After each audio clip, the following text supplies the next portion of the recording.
considering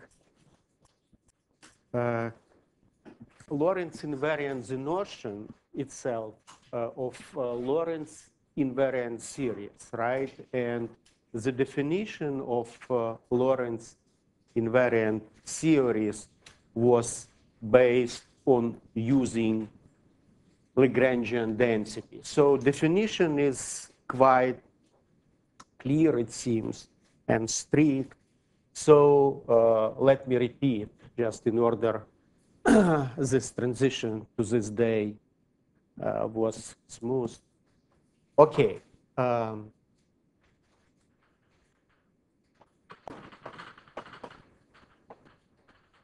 course, fields theory, but a theory is Lorentz invariant if Lagrangian density Lx,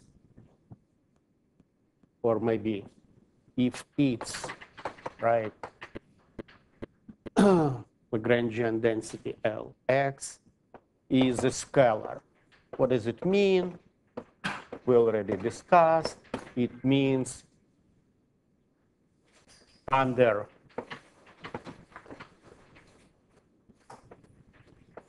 lambda and translation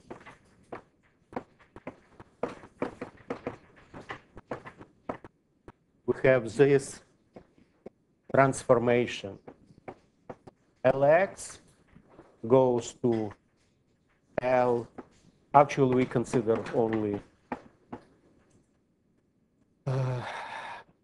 not translations, but in the case of translations, and essentially same story. We know how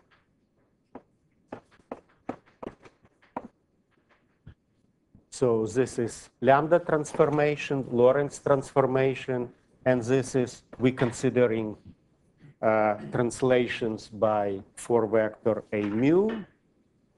So we have this transformation law.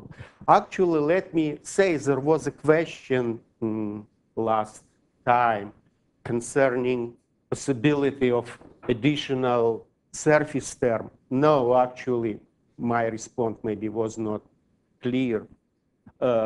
It's strict definition. We will see actually that surface term will appear and they will play important role, but this is in discussion of Noether's theorem. Okay, and as I showed, in this case, this property implies, again, let me formulate in more clear way, that if I'm considering now action, right, and I integrate over all space-time, so it essentially means that integral goes from minus infinity to plus infinity concerning time coordinate and 3 spatial coordinate. It implies that this guy is invariant.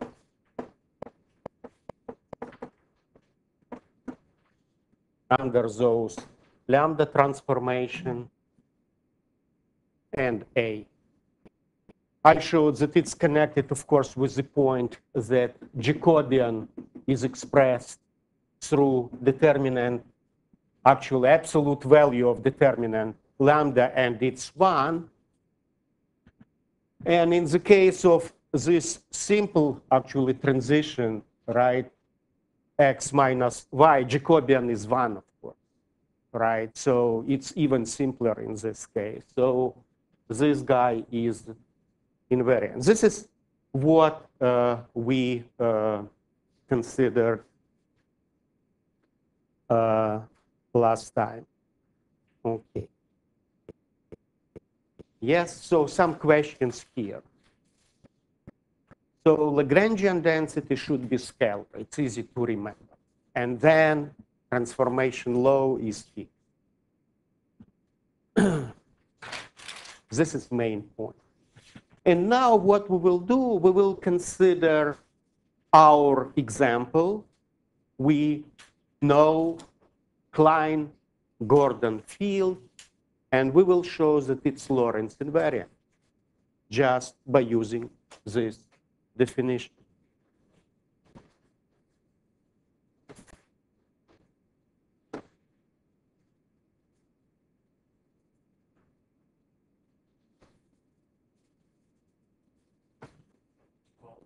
Right. Yeah. Is it true in cup space also? We consider Minkowski space, flat space. Point is that in curved space, you have different symmetries. It's behind this course, diffeomorphism. And Lorentz group is broken, of course, in that case when you have gravity field, but it's still locally valid, but it's beyond this course. So certainly we consider only flat space because in curved space, we have different actually situations. Okay, let me put. Now, so let us show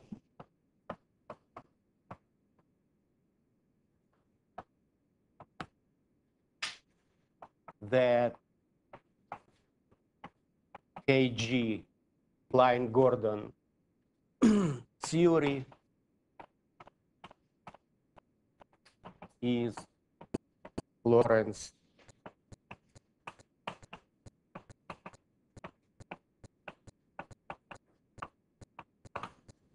Okay, start from Lagrangian. I will write once Klein-Gordon to emphasize that this is not general. Okay, so we consider real field, simplest case.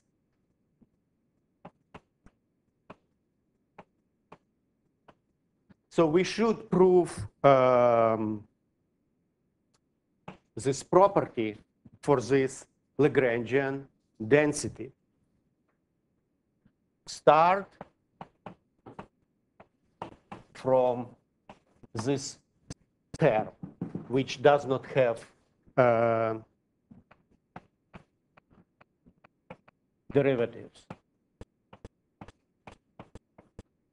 Then, because we know how to transform Klein-Gordon field, we immediately get under lambda, this guy goes to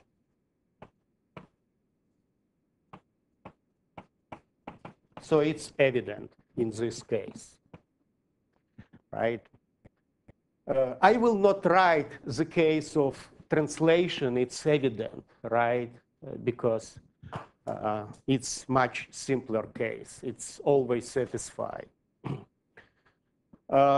Okay, so we showed this. Now, transformation of derivative term.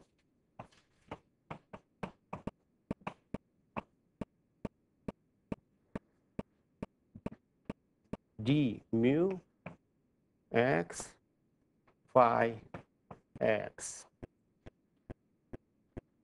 In order to see how this guy, okay, let me write transformation of 1/4 d mu phi x.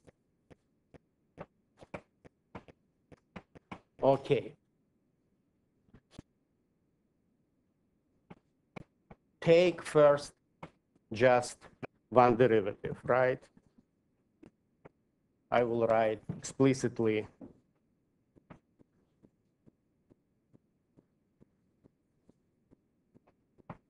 so we have this derivative, and by definition of lambda transformation, this guy goes to d mu x phi prime x, and we know that this guy equal d mu x phi lambda to the minus 1x.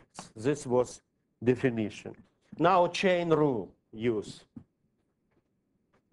Chain rule, like in calculus, to get answer. Then answer is lambda nu mu, and now I will write this dy phi y and y equal lambda to the minus 1x. So you should consider derivative and then put y equal this stuff. And this guy, let me rewrite in this form. It's the same, just lambda minus 1 nu mu. And let me write this. I omit now xy indices. I explain what is going on. That's it. This is what we have in the case of one derivative. Then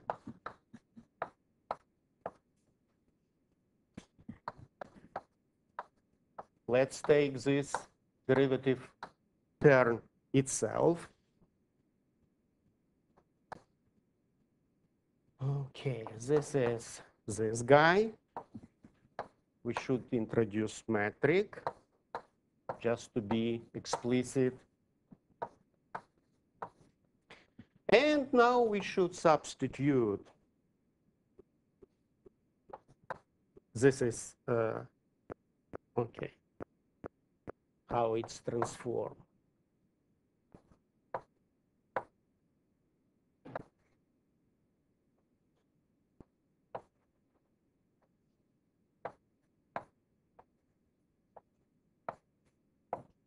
Right? So we have prime now field. And we know what is going with prime field. It's here. Just substitute.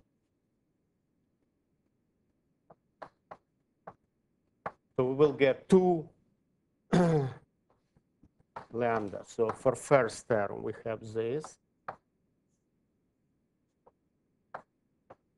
Rho mu d rho phi, and this guy calculate at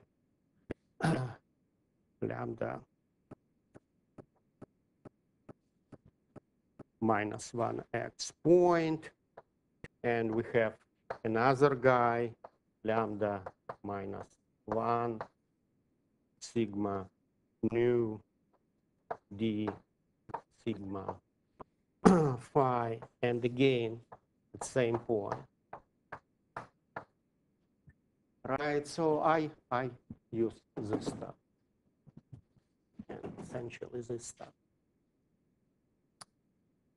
Okay, now take those lambda outside square brackets. We have 1/2 g mu nu, and then lambda minus 1 rho mu.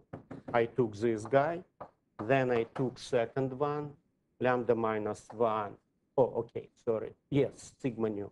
We have sigma nu.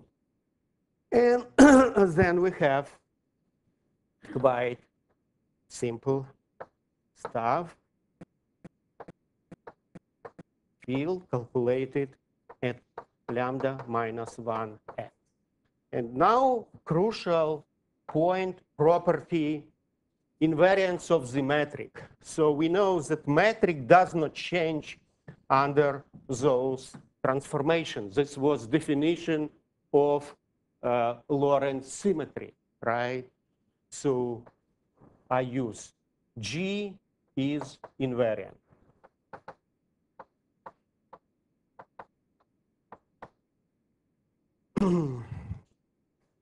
Right.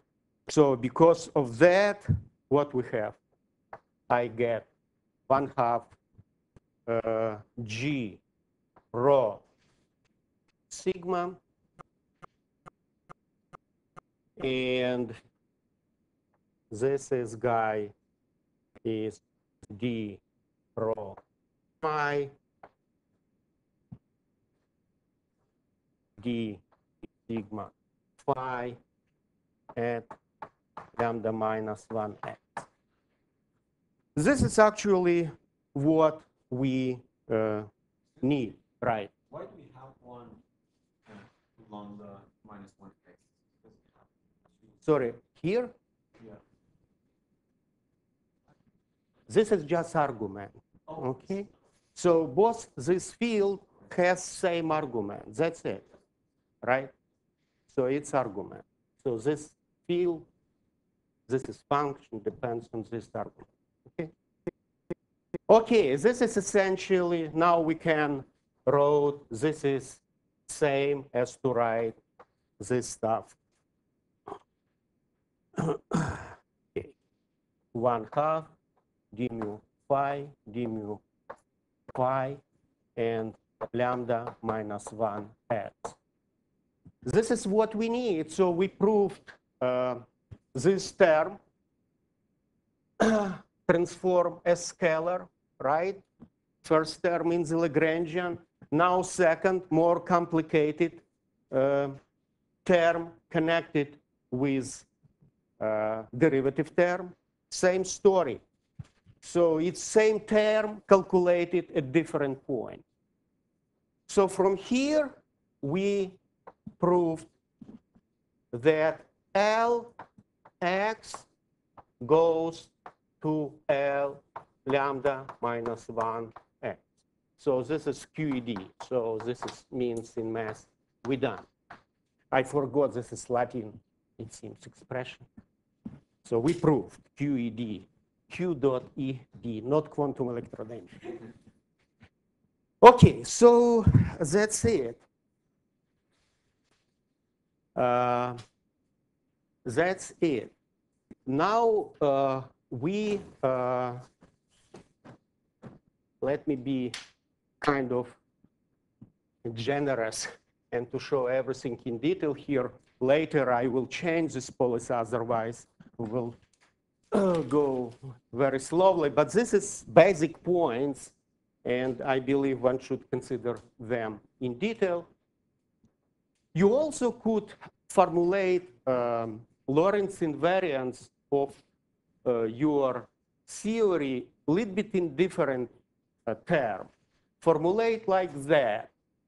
Your Euler-Lagrange equation should be again Lorentz invariant under Lorentz transformation. So, okay, look at KG equation. This is field equations. Of course, they are, we already discussed and show that they are invariant.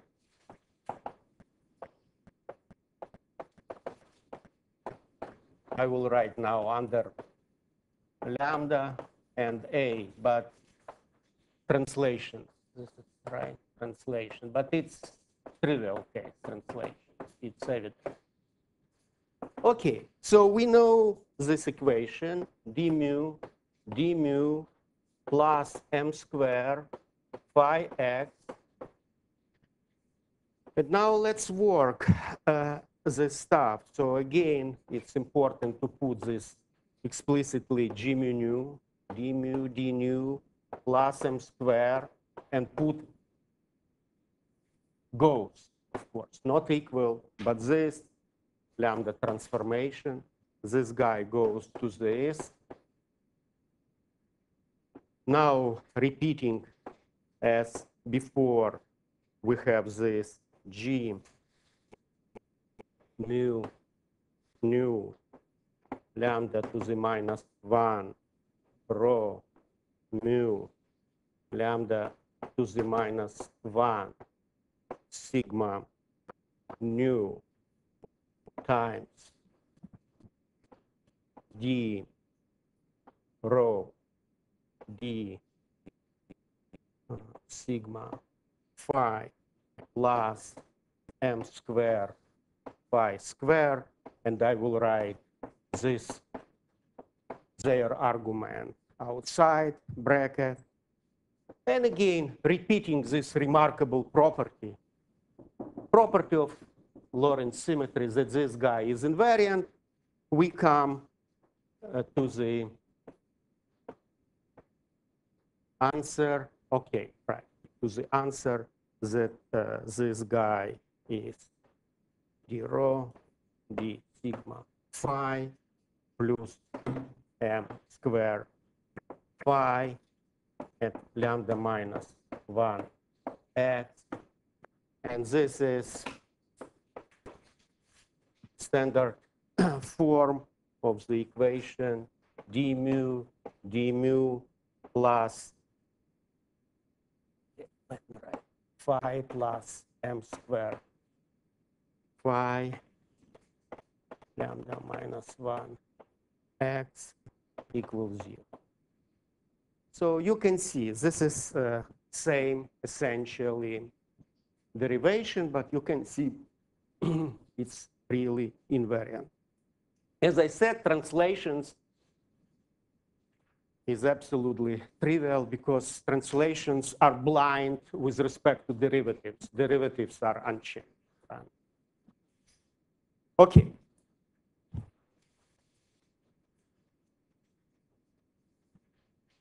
Now, what we finish this stuff, let us, very important property of classical field theories, which is valid in also quantum field theory. This is Noether's theorem.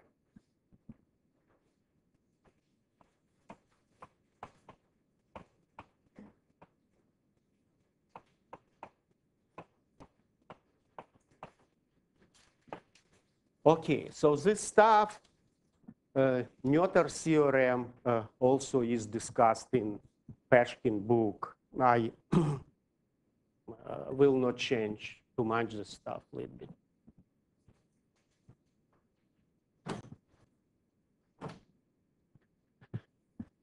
Okay, so Noether's theorem established connection between some continuous symmetries in our field theory, continuous, I emphasize, like translations, rotation, and boost.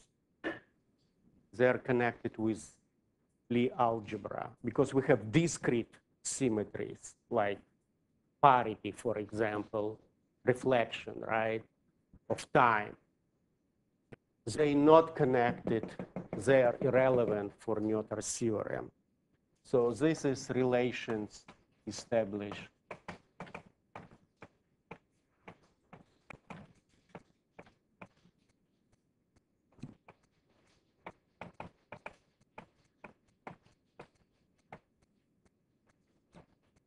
Continuous symmetries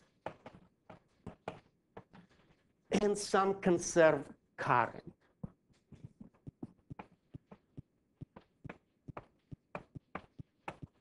And conserved current, actually, in some sense, the most important what we have, especially in quantum theory, because we can use quantum numbers only for conserved, actually, charge, usually, right?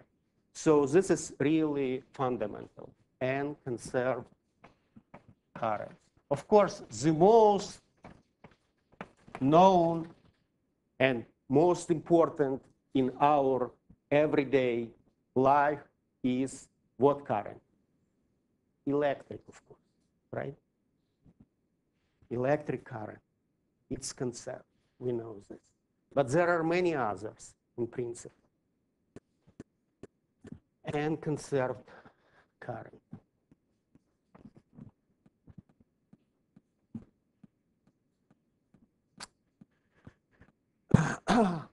So we will consider, we will first consider simple example. First consider KG, again, Klein-Gordon theory. Either with real or complex field. We already discussed both, right? Scalar field, right?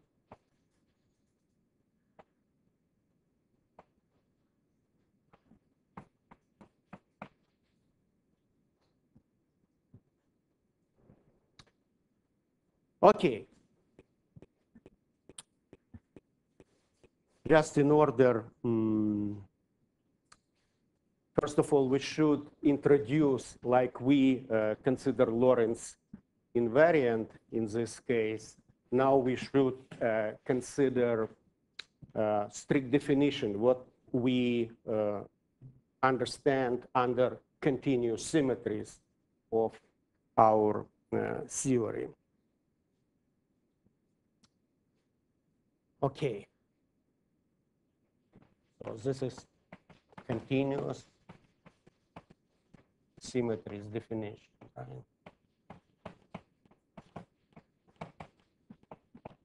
Take infinitesimal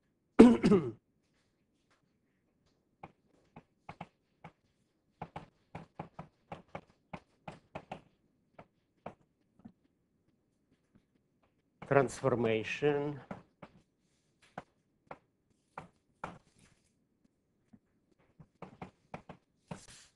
on phi x,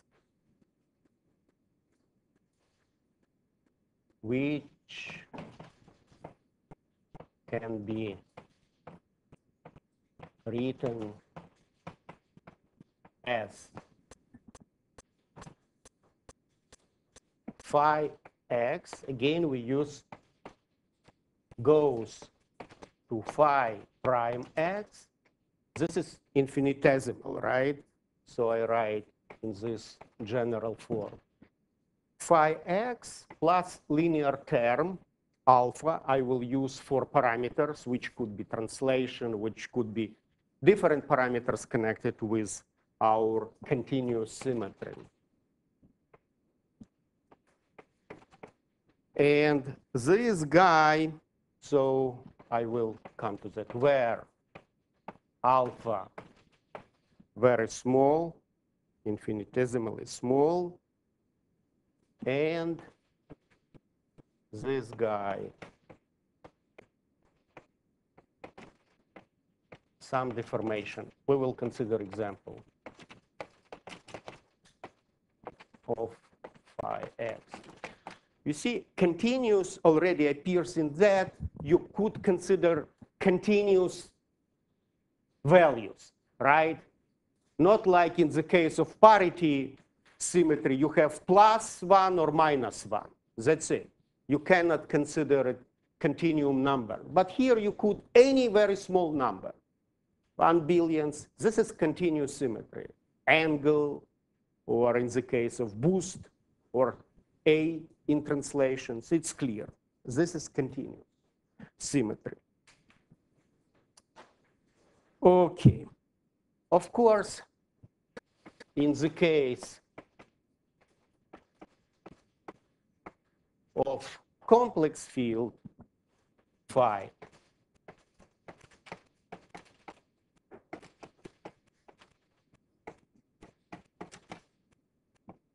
we also have transformation for phi star, and it will go like that: phi star x, and it goes to, again, phi star x, and plus alpha and complex conjugate of this stuff. So all parameters we consider real, like in Lorentz symmetry, rotational. You always could do this. So alpha are small and real. This is why I can write alpha much less than 1. If it's imaginary, I could not, right? Right. Why in the complex case the alpha is real? I won't consider complex parameters, okay? Real parameters, and I can always do this. I will consider example. You will see in 1 minute. Just wait. Okay, so now.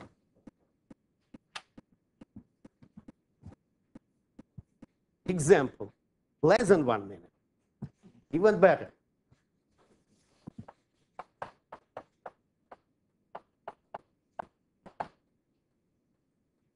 Okay, complex field, and this guy goes like that.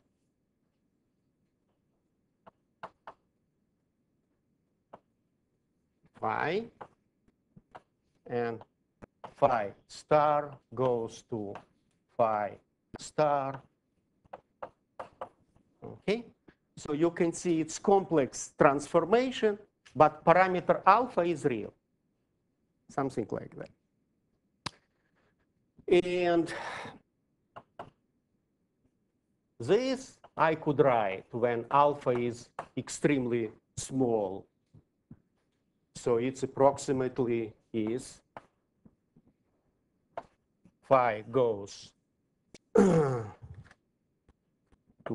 phi plus alpha I phi, and phi complex goes to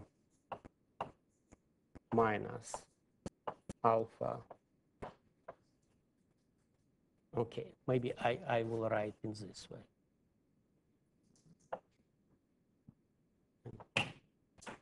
Plus, right? Okay, so this guy is nothing else as the formation of phi, and this guy is, sorry, deformation of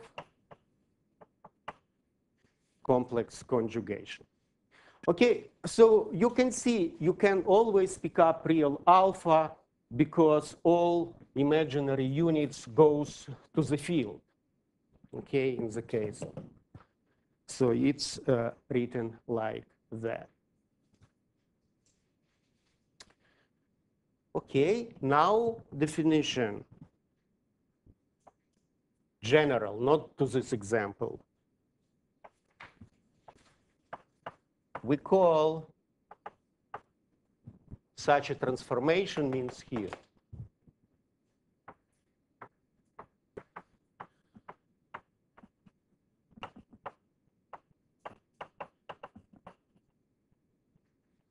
Asymmetry.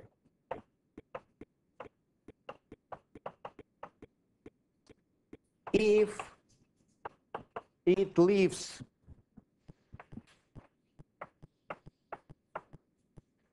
equations of motions of our theory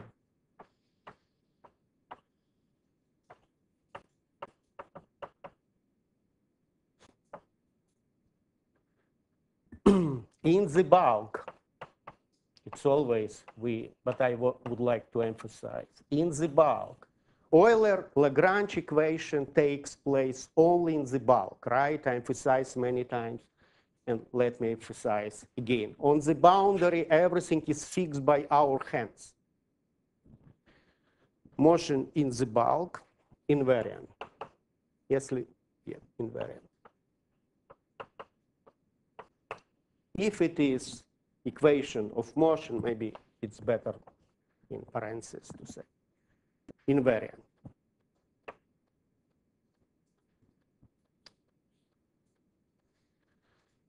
Okay, what this implies?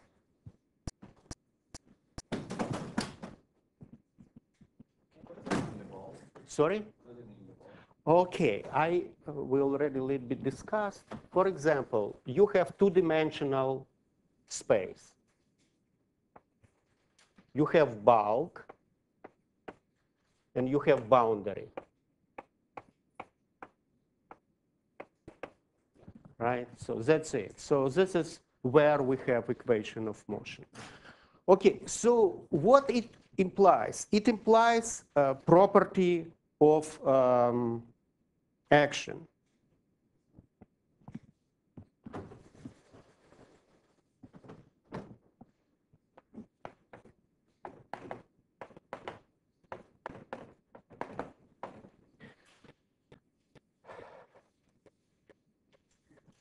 That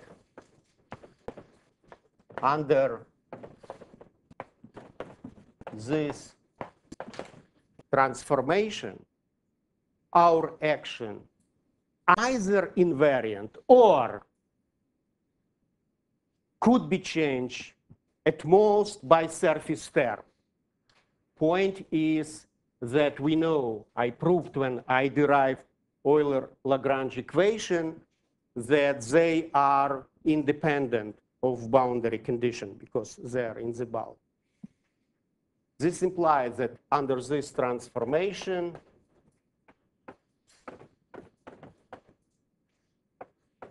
action S is either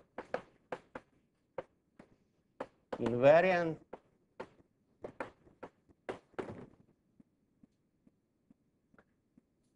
or it can change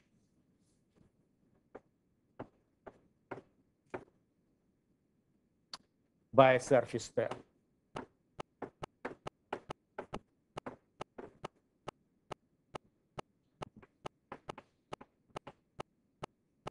Okay. Because equation in the bulk are independent of the stuff. Okay. This in turn implies that Lagrangian density, what we have is this. L goes to L plus alpha delta L, and this guy has this form L itself plus term d mu, and this is, let me write surface term, right? This is divergence actually, but it will lead to surface term in boundary condition. So we have, you could also say L is invariant up to this divergence, for divergence.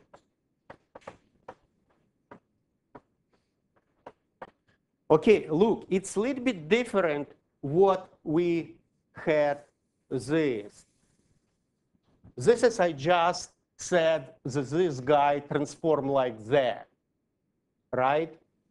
In the case of symmetry, we should also show that when we consider infinitesimal rotation or boost or translation, then we will get L itself and plus this correction, which has this form, okay? And we will come to that. So you can see this was answer good, good question last time. I forgot who asked about the role of surface term. It does not play any role here in this consideration. It's everything should be like written here. But in the case of Noether theorem with general infinitesimal transformation, we could have that this guy is 0 or this guy is present. And actually, I will come to that. Symmetries for which this guy is 0 called internal symmetry. But for those which this guy, when this guy is non-zero, called space-time. I could maybe write here. Symmetries with no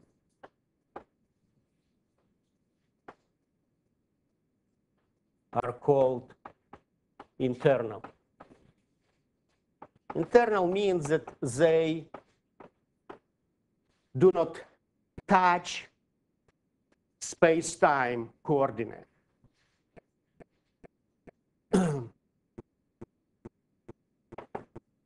Symmetries with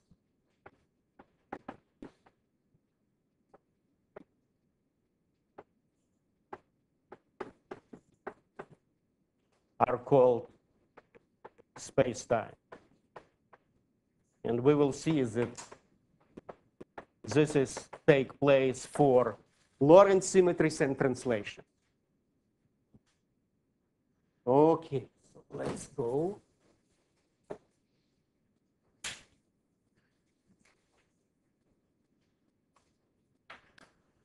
Now let us show that when we have this condition, which I wrote here, we have some conserved current. And this is Noether theory. Okay? All right. Right. And that current is on the surface of that, on the surface of the bound. No, it's in the bulk. In the bulk. No, he lives. Wait a minute. It will not disappear. Okay.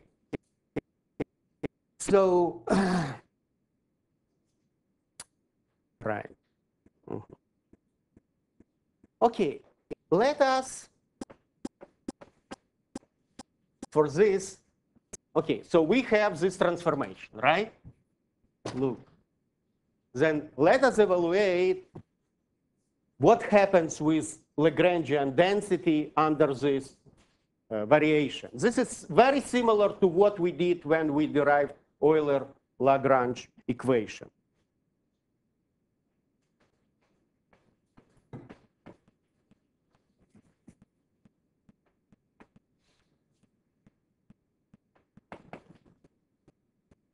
Alpha, this guy. Right, you, no question. Okay, so let's do this.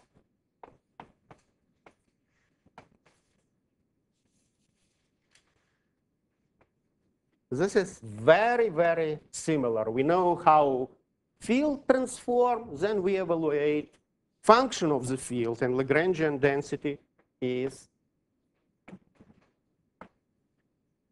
And like in Euler-Lagrange, in this case, I immediately introduce, okay, no, sorry.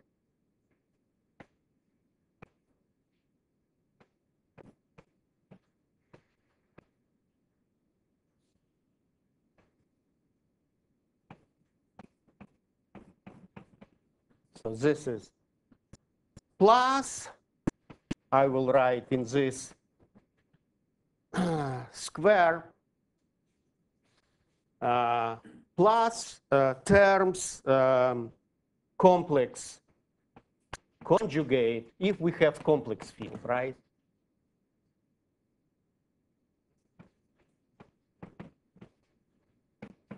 I will not write explicitly, right? So this I will write in this square means that only in the case we have complex conjugate, complex field. For real, of course, we should not write. Okay, now let's do the same trick with this term second, what we did for the case of Euler-Lagrange. Okay. And let me write this term, which is surface term.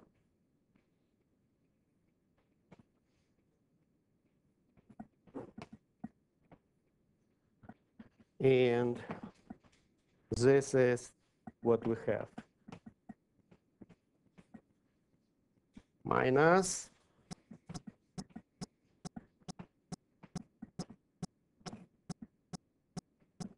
we already had essentially very close expression when we consider Euler-Lagrange variations. Okay, what I did, I rewrote this term, second term. Okay, should be, one should put here. All right. Like this term minus this term. Now this is nothing else but Euler-Lagrange equation.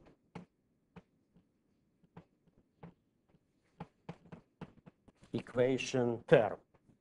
And it's 0, right? This guy is 0 when we have equation.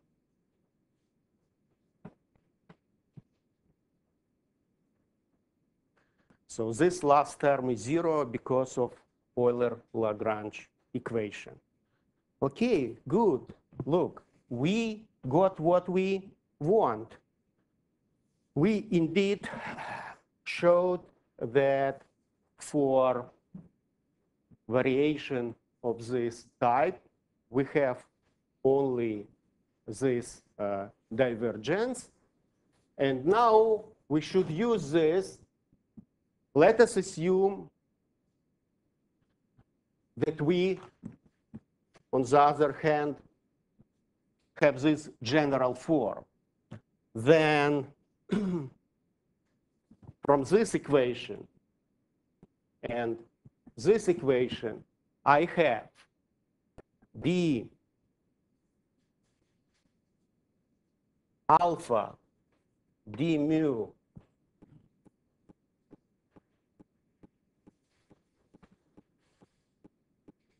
is this alpha, what I derived now. Of course, I should write, sorry, here, plus complex conjugate, if in general case I have complex field, right? So this guy, this term,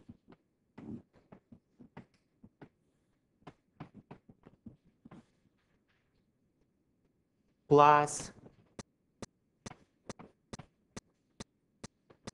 complex conjugation. This means only in the case of this plus, right? Okay, so now we have current.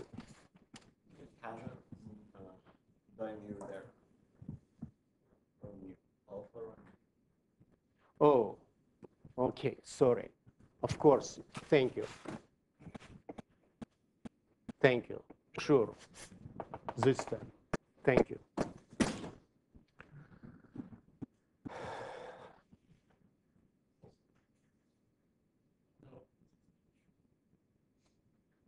Right. Okay. Then we can introduce the following. D, some current, it's conserved, and this means this, and this guy equals this.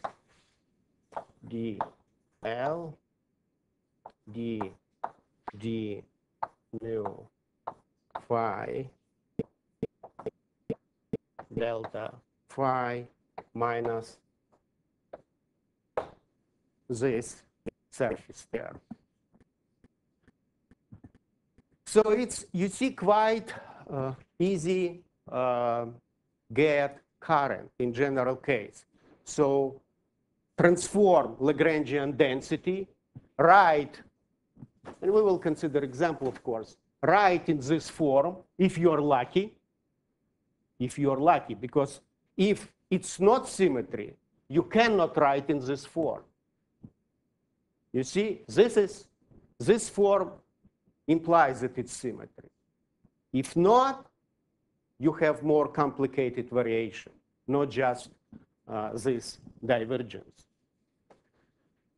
On the other hand, then calculate, which is simple, this divergence.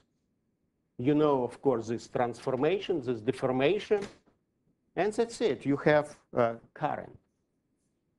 If this guy is 0, it's even simpler, something like that. Okay, examples.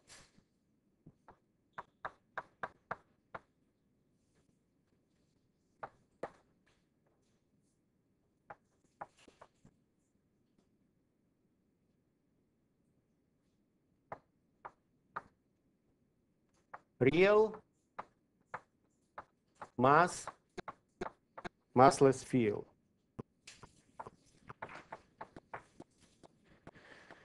Okay. It means that no mass term, those term m square phi square, so just we have this.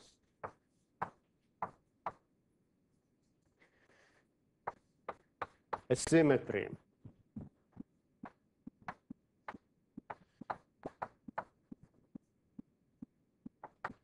Phi goes to phi plus alpha. Of course, we can consider.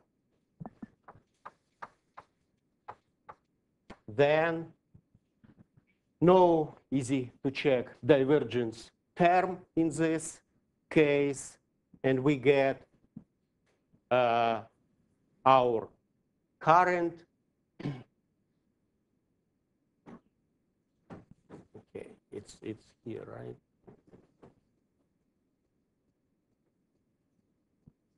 No, where is my current? Oh, it's right there, right? This is my, so this guy is 0, just, and you're right. J mu is nothing else but d mu phi. And it's conserved because we have, in this case, d mu j mu equal d mu phi, and this is 0 because this is massless field. This is Klein-Gordon equation.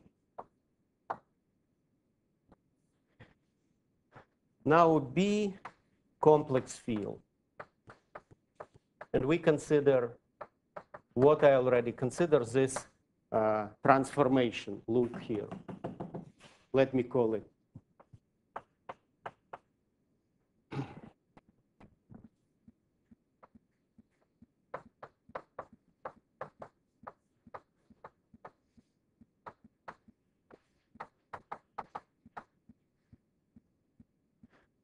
Okay, in this case, easy to check that this guy is, it's trivial. Lagrangian density is invariant without any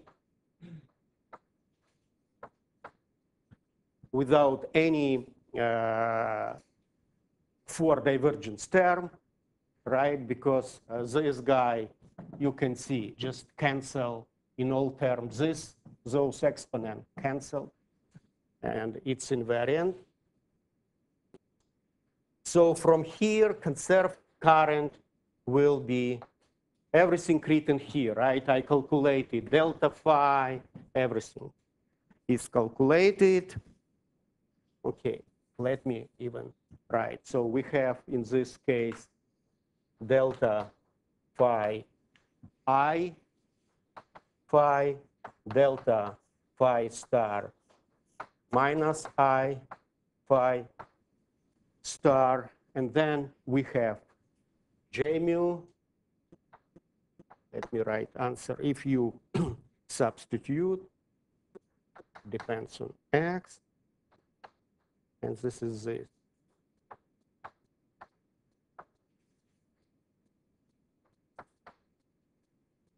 Phi minus d mu phi star.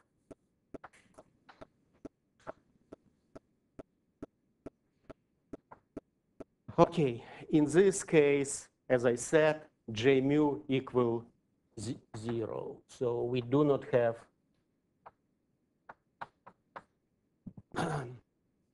surface term. This current is famous if we introduced photon field in this theory, we would get current electric. And this was important part of that current because that current also include actually terms depending on photon field. But anyway, it's very important current. Okay. Right. And now let me consider space-time transformations. And we will see, I will consider only translations. In your assignment number 1, you should consider more complicated connected with boost and rotation to produce currents, conserved currents connected with those, okay? But I will produce now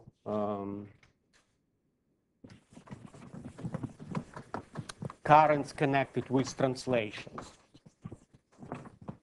This is assignment number 1, actually. I put a little bit earlier, but we still have 1 week.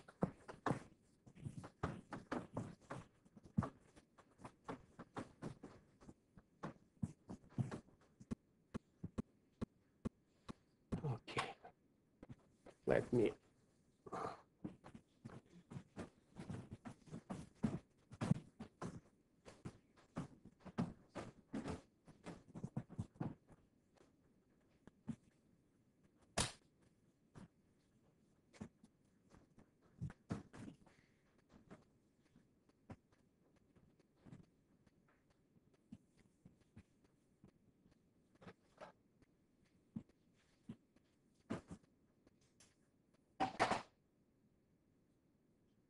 Okay, so we have now space-time transformation. C, as I said, space-time transformation. We already know that this Klein-Gordon theory is invariant under Lorentz transformation and translations. Okay, so let's consider infinitesimal translation.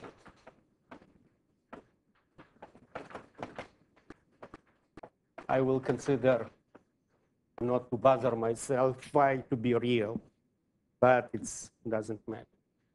Okay, so we consider x mu goes to x mu, and I put minus a mu. Now you will understand why. This, we know that then scalar field transform like phi x goes phi prime x in this case, because minus here we have plus, opposite sign. So it's just a little bit more convenient to work with the sign plus, that's it. But transformation now is minus. And this guy I could write, because it's infinitesimal, like this, phi x plus a mu d mu phi.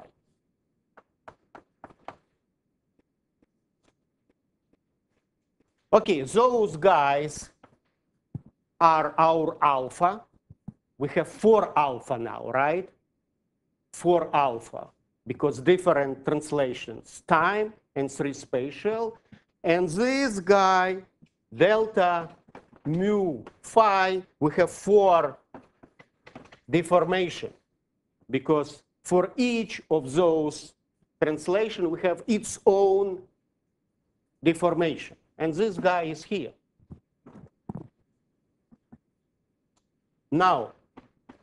We know how this guy transforms because it's scalar.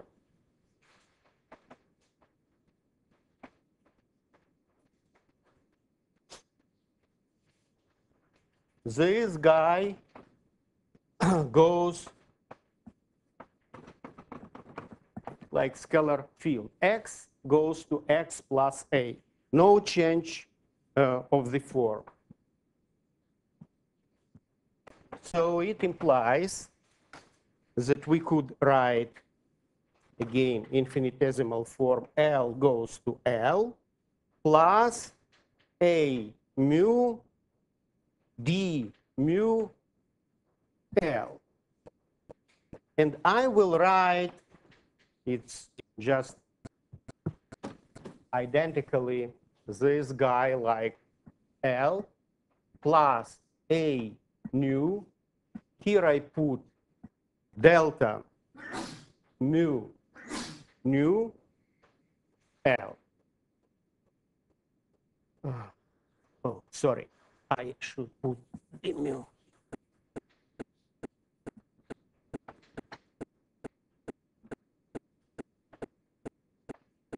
Okay. So I just rewrite. I won't consider 4 different translation, right? So because of that, it's good to rewrite in this form. Then I could consider not just divergence. I have different parameters A nu, and I have this stuff. This stuff can be rewritten like we wrote there with this surface term, J U.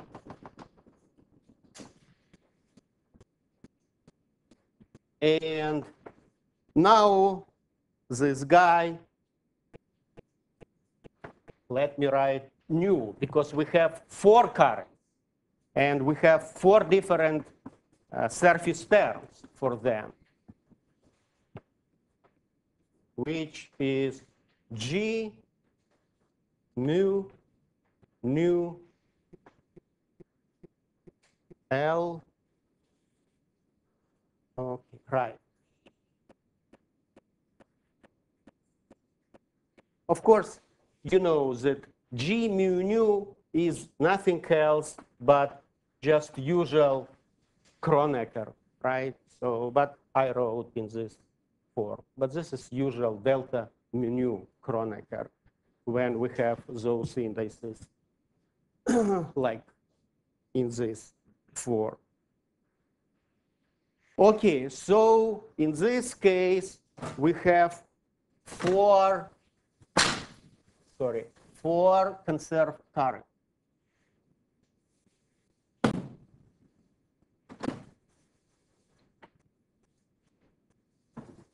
Oh, I can still use this, sorry.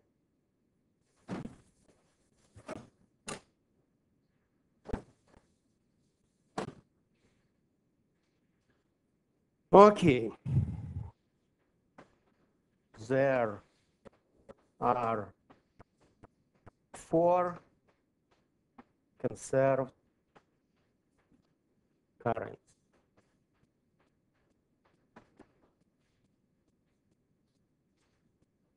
Okay. Because nu is 0, 1, 2, 3, right? And let me write this guy, T mu nu. Now I will write this term in current, right?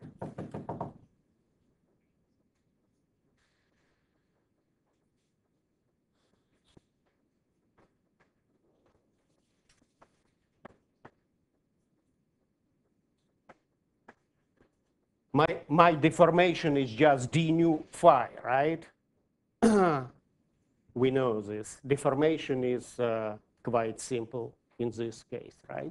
It's written here. So I wrote here. minus, and here I will write delta mu, nu, and this guy I will write in the form with delta function.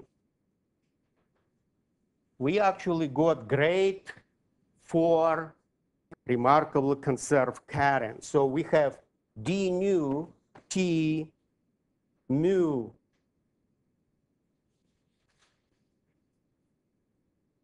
right. Okay, you can write this. Actually, maybe okay, let me, how I wrote t mu nu. Right, okay, and mu.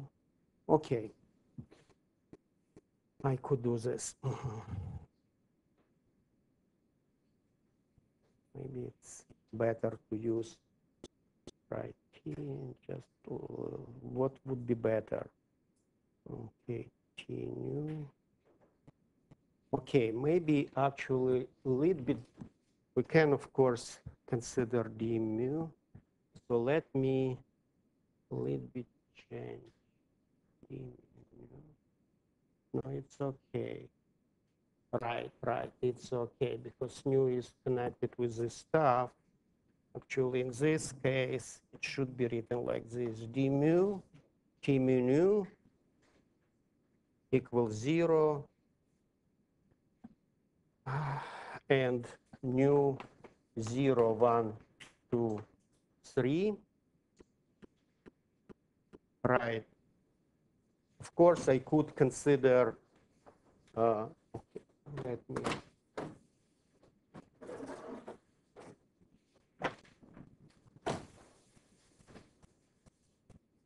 I rewrite. Or this is, of course, equivalent. I will write d mu. I change this t. It will go nu. And this will go mu, something like that. Right? Equals 0. This is equivalent. We can, by using g, change those guys. So, and nu 0, 1, 2, 3. Okay, what is this t mu nu or t nu mu? This is tensor energy momentum.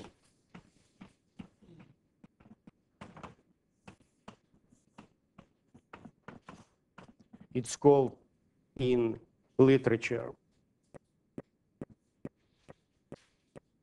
for energy momentum tensor. Okay, in particular, we can write in this form t0, 0. We can change as we want those indices. Is Hamiltonian density. And in our case, this is this. We already calculated this, but you could calculate it again by yourself and check that you will get what we got before by using Hamiltonian formalism. But now you could calculate this guy just considering those conserved currents. This is, it corresponds A0. So this is time translation.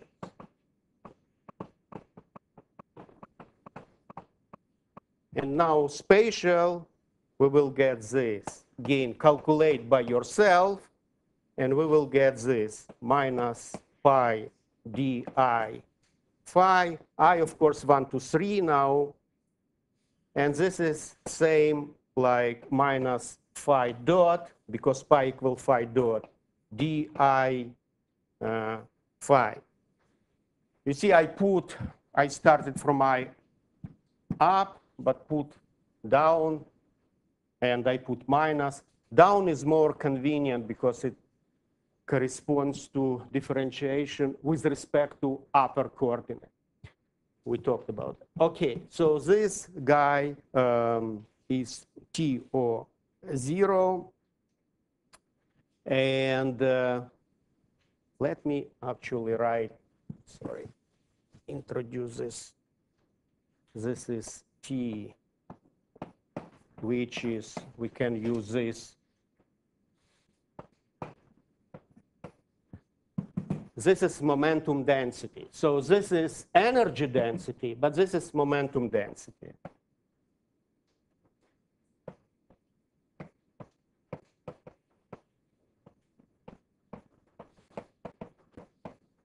This is, of course, Hamiltonian density, but physically energy density.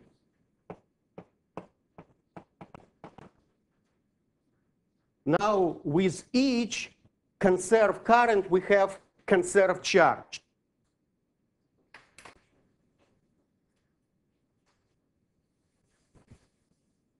D mu, if we have this guy, this low, okay, then from here we have the following.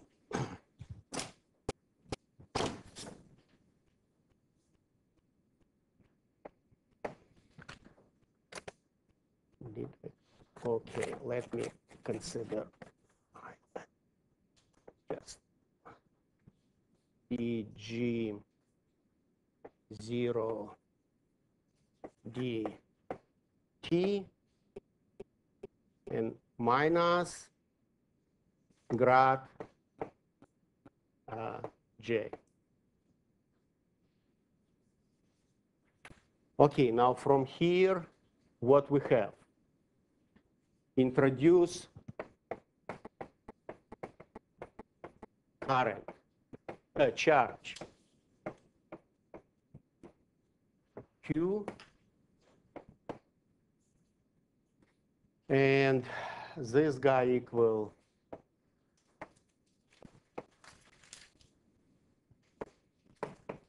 there could be boundary, some boundary, say C. Or let me say by words, there could be boundary. Okay, now then let's calculate this. D, D, T, D3X, J, 0. Then use,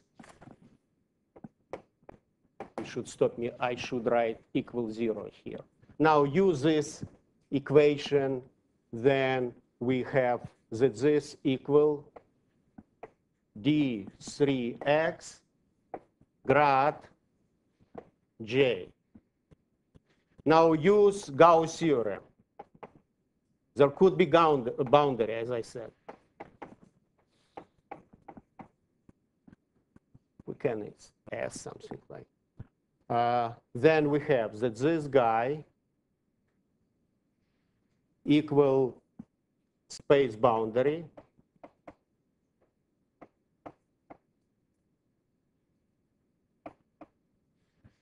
and we have this D2S surface integral normal, this is Gauss theorem, times current. So what we have is this. This is our boundary. At each point we have norm vector. So length equal 1, at different point, it's orthogonal to the surface, something like that. So you can see that this, in general, non-zero, because what happens that charge could disappear through boundary or come in, right? But we can write that this is equal 0 if D3X is over all space.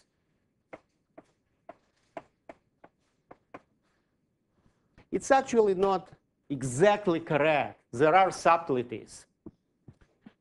But let me, in general, in most of cases, this is 0 when we integrate over infinite space, okay? But there could be some surface effects so-called anomalies, but it's beyond.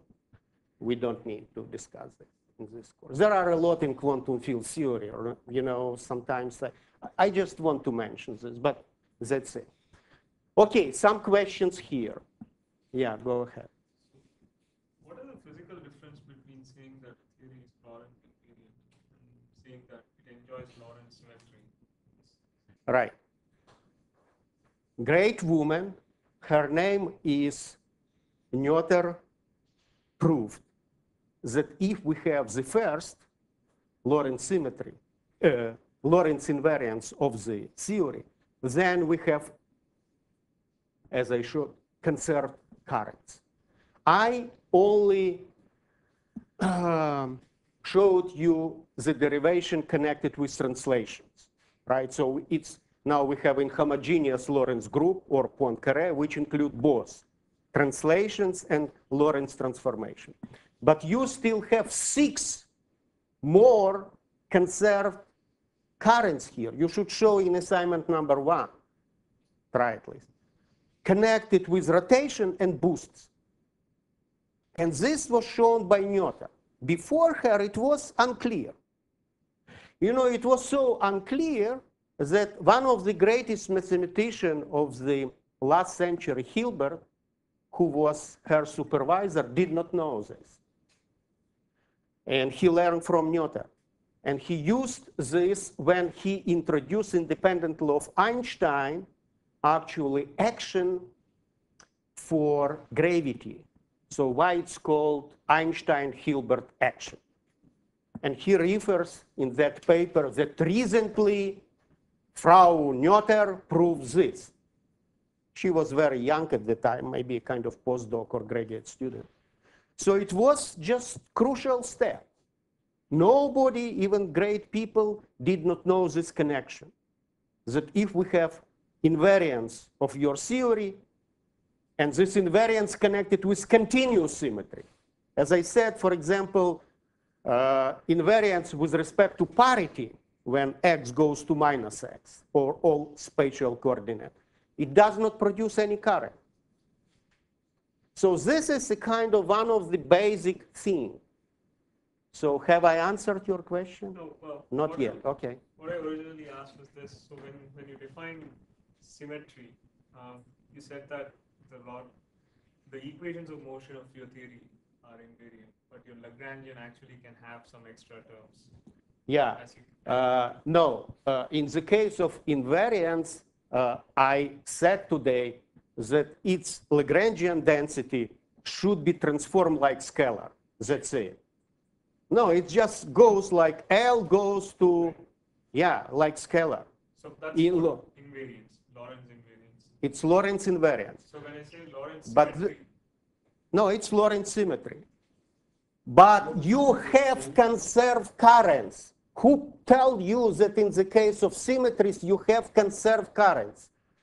And this is Noether theorem. You see?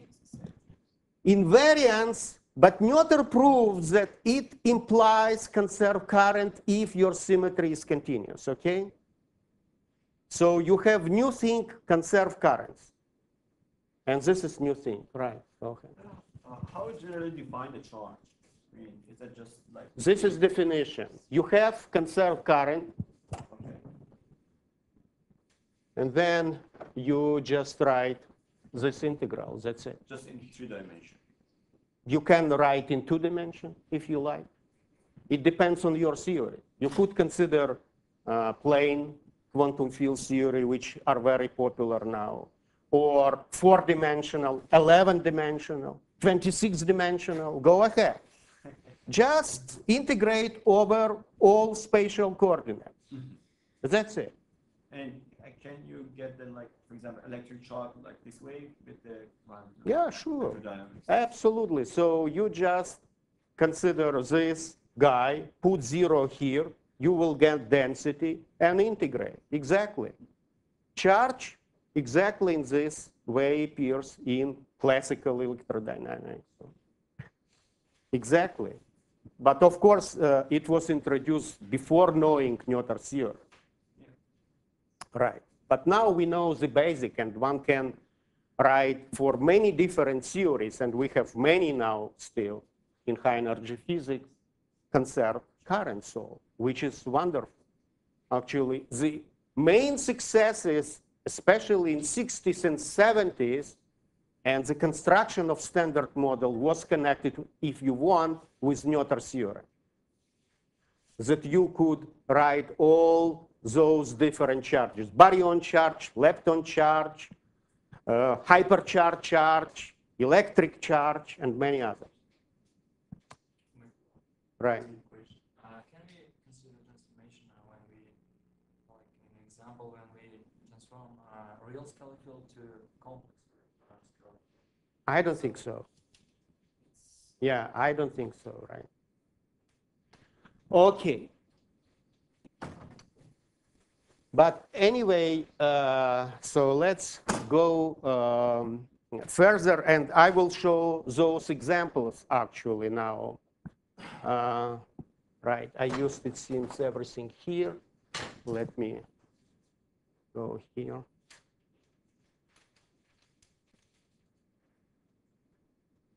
Okay.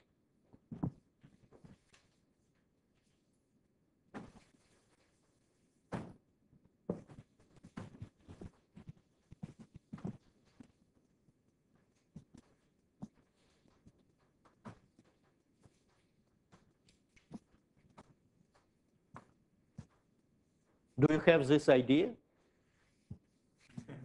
to apply somewhere? Okay, anyway, they have different numbers of degrees of freedom. So this is the kind of singular transformation. Okay. Okay, so examples, our example.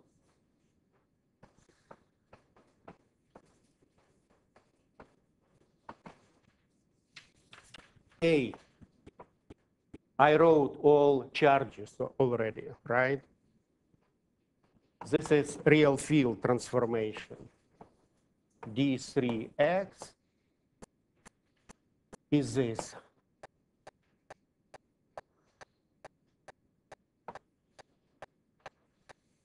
Okay. Now B, this is exactly this, our B example. Q equal I D3x phi D0. Okay. Okay, let me write everything like upper. It doesn't matter in the case of time, of course, but let me.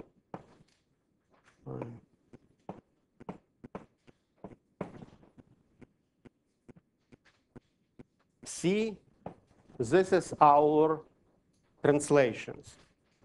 Hamiltonian,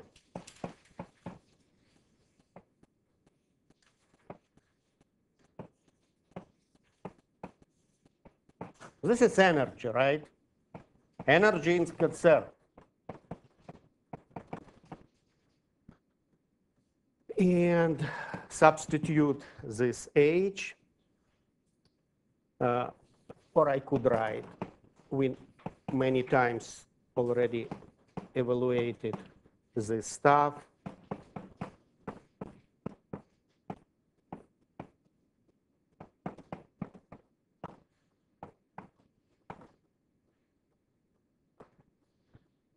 And we have also PI, momentum density I wrote, right? Momentum density. And this guy equal TOI D3x. And this is equal minus phi DI phi D3x. This is momentum of the system. So we have field everywhere, right, in space. Somehow very complicated configuration. And we integrate this. This is momentum of the system. It's conserved. And this is energy of the system, right? Hamiltonian, this is the same energy.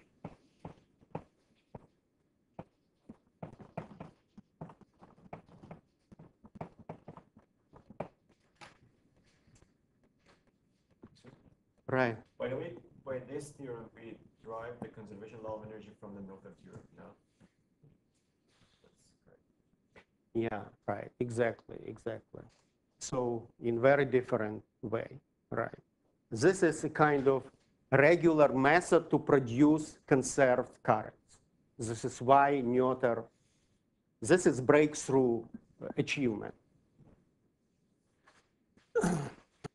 Okay, so now before the break, we go actually to discuss, we are very close to discuss,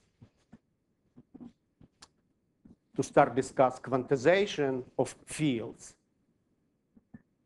And in this case, we will need many times, you will see, to know delta functions, their properties, okay? So I will just spend some time to write without essentially derivation these properties of delta function, because it's very difficult to work without that. Some of those properties Peshkin put in introduction. He considered property, it's called distribution and Fourier transform. This is just beginning of the book.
Okay.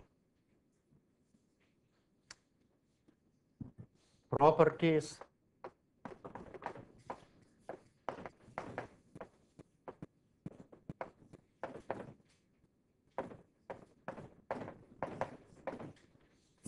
I will write more than in the case of, but Peshkin, I believe this is, it's called distribution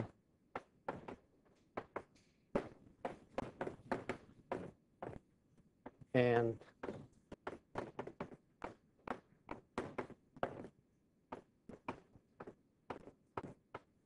this is introduction. I will just, in the very beginning, at least. Okay. Okay, we will consider n-dimensional case. So x, a kind of mu. Mu equals 0 is time coordinate. And we have, in general case, n minus 1, 1, 2, n minus 1 spatial coordinate. Okay, so we will consider this notation. And it's also is written sometimes, people write like x 0 minus a 0 delta x1 minus a1 delta xn minus 1 minus a n minus 1. Same. Just essentially, in physics, it's almost, in all cases, enough to understand, so it's wrong from the point of view of any mathematicians, this function that it's localized and it's infinitely large, just at one point in n-dimensional space with coordinate a0, a1, an minus 1. But actually, more correct, understand this object like it's defined by operation of this function on other function. And this is like that. If you integrate, consider integration in those n-dimensional space, this delta function with some arbitrary, but actually, usually you should consider smooth function, but sometimes actually you could consider even singular. Answer is very simple. This is value of this function at this point A. This is definition. Okay, this is definition. You cannot prove it. Definition.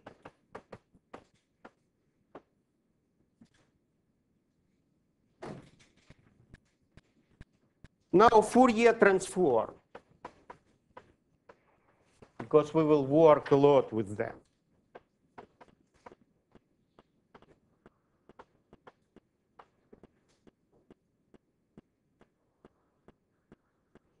Okay, so we have this stuff. Again, we have some function fx,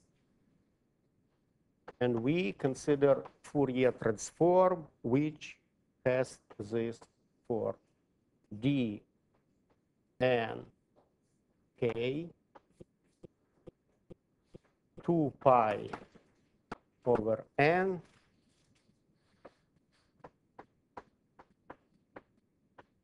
this is Lorentz or Minkowski scalar invariant, like Lorentz invariant. Maybe I will write once. And this is Fourier transform, f tilde k. This new function of k, Fourier transform.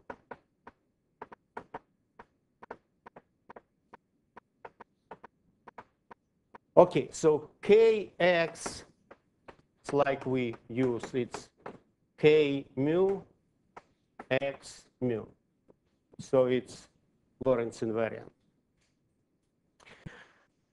Okay, now we, without any proof, can write inverse Fourier transform.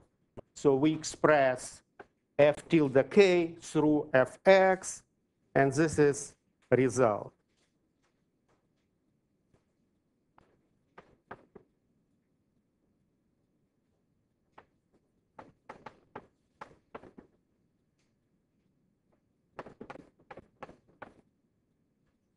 Okay, in this case, no 2 pi n, and you should put plus, not minus, here in exponent. Okay, you will see now.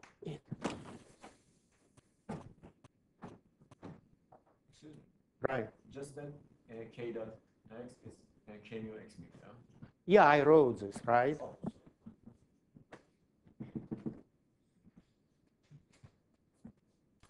Okay.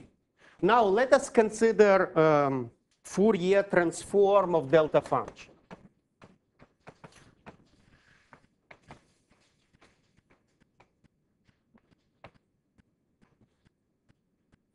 We will call it, you see, Fourier transform appears with tilde.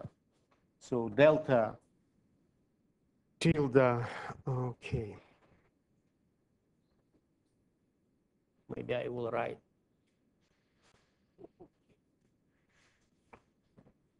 Okay. And this is, to be more explicit, Fourier transform of our, okay, this is, should be n. Own delta nx, x minus a. Okay. Okay, just let's use our formula. Right? So we need to consider this. So this equal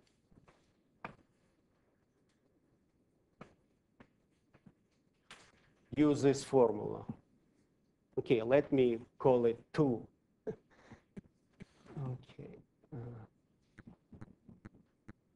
2b, and this will be called, say, 2a, right? We used 1 before. 2a, 2b, so this formula, use 2b.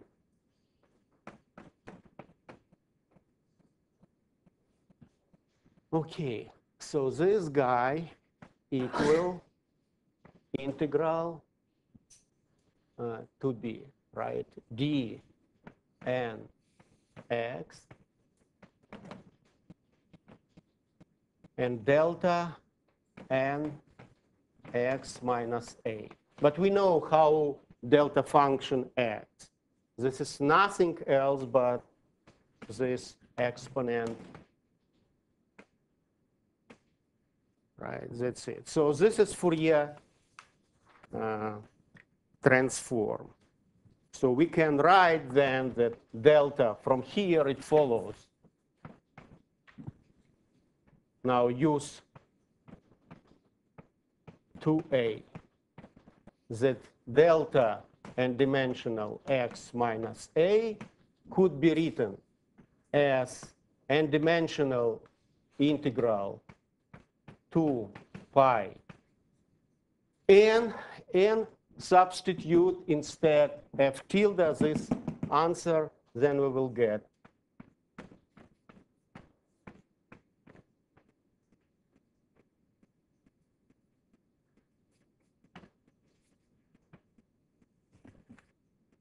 okay. So this is our delta function, Fourier transform of delta function. So just exponent with this a. Now show that, now let's consider delta function. We could consider not just in X space, but in K space. Show that this guy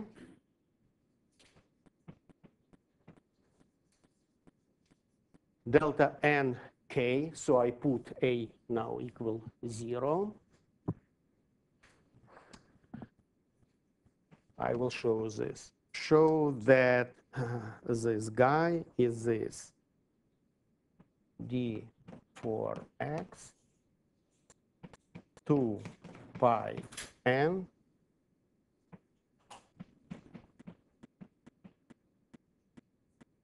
it's actually look similar to this expression if you put a equals 0, but there is no minus here, and we have, of course, integral over x, not k.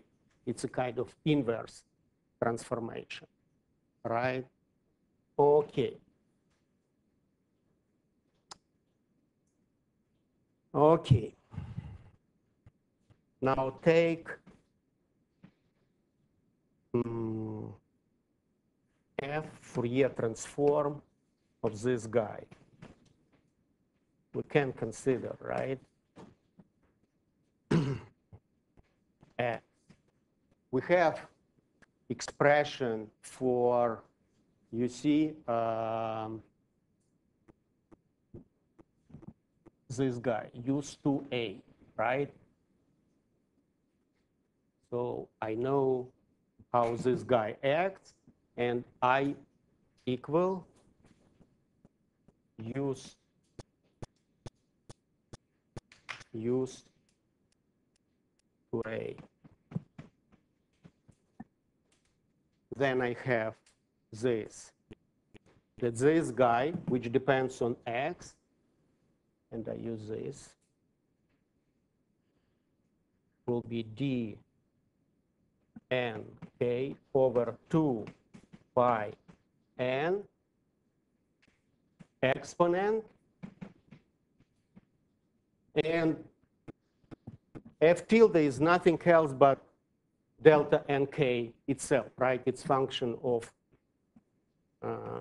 momentum. And it gives 1 over 2 pi n, right? So Fourier transform of, or inverse Fourier transform of delta nk, function of x. I use this. Now I know this stuff, it's delta k. This because this gives me value of exponent at k equals 0, and this is 1. So only this guy matters. Now I could write this relation, because now I could write that delta n k equal use now to be. Now I know function of x. It's actually not function but constant, 1 over 2 pi n. Use to be. And then we have this d n x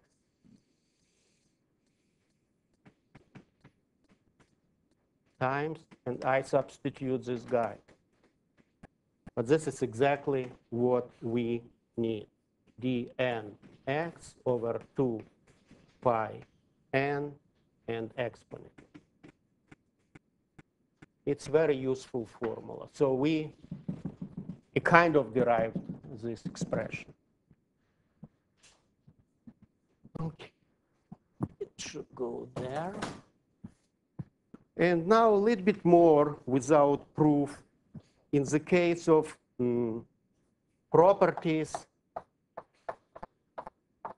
like one-dimensional, just one spatial, say, dimension or time dimension of delta, say, x, which is, so n equal 1. But it could be either time or if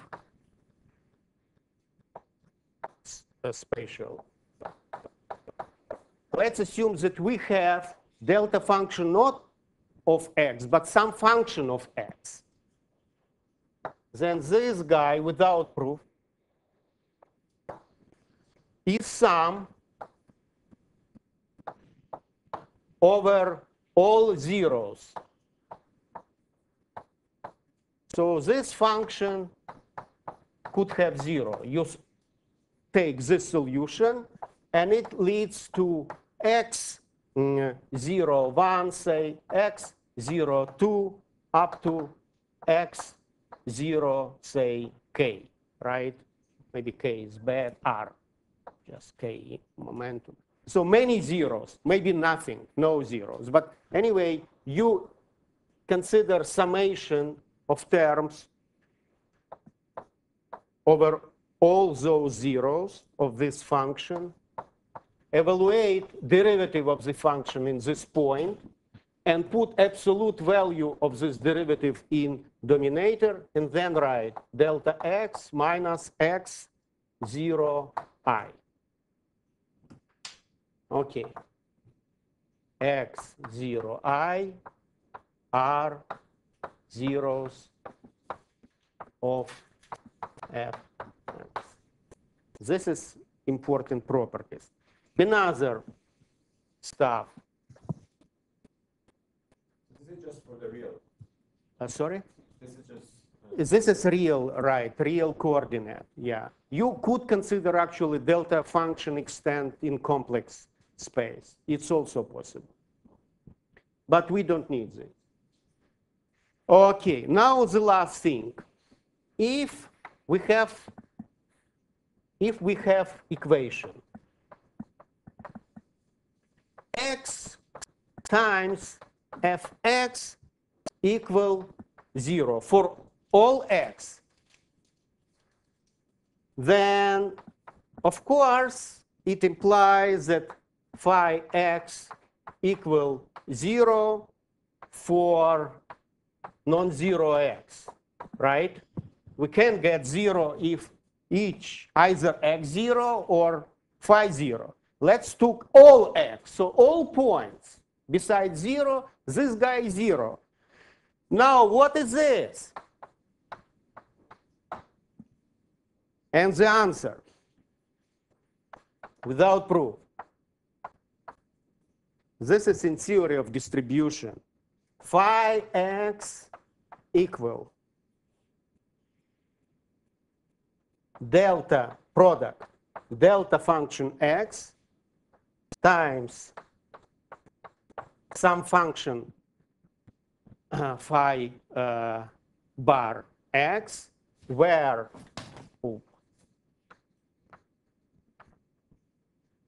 phi x is regular function at x equals 0. Then, sure, in this case, it satisfies at x equals 0. Why? So let's take this integral dx delta x, delta x, and some function phi x.